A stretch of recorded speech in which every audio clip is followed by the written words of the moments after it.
what he did was so foolish. If he only knew how foolish it was what he did, he wouldn't have done it. The concept of anger, I think we have to think about the phases of anger. There are 3 phases of anger. One is somebody provokes me. I feel angry, okay? I don't have any control over that. Right? Then there's the phase of anger of how do I react to it? Right? Do I walk away? Do I respond? Do I punch the guy in the face? Do I call him with some nasty name?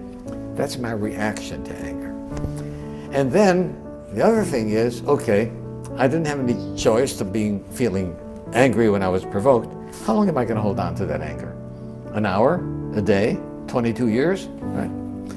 So in order to keep things straight, I give these 3 phases 3 different names.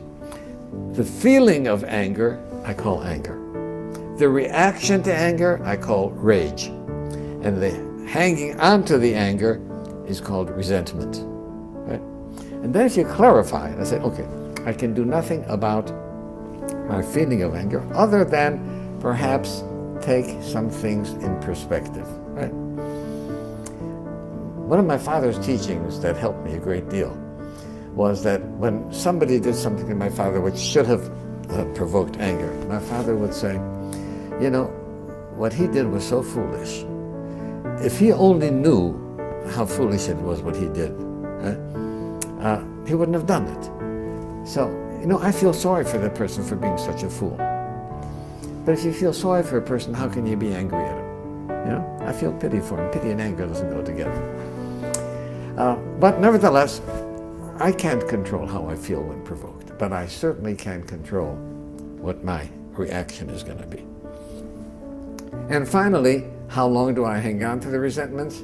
My greatest lesson came from Alcoholics Anonymous, where somebody said, harboring a resentment is allowing someone who you don't like to live inside your head without paying any rent. And I'm not that kind of a guy. I'm not a nice guy like that to let somebody else rent. So AA helped me get rid of resentments. Reacting to anger took me a while, right, to be able to control my rage. And then I had to realize that, you know, this is part of my being human. Animals react with rage when provoked. Right? I, as a human being, am supposed to be above that. You know, I'm more than a Homo sapiens.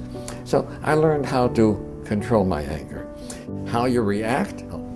Now, my suggestion is keep an anger journal. Right? Here's what happened today. Right? Somebody did this, is that, and here's how I did. Right? Then at night, you see, at the time that I'm provoked, my thinking isn't clear because I'm under pressure to respond. But at night, when I look over what happened during the daytime, and I say, did I handle that in the best way possible? Could I have done something better? And that becomes a lesson for the next time. So I think keeping a journal about anger and how we respond to it is an excellent way of learning, because ultimately, if I am enraged, it doesn't hurt the other person as much as it hurts me.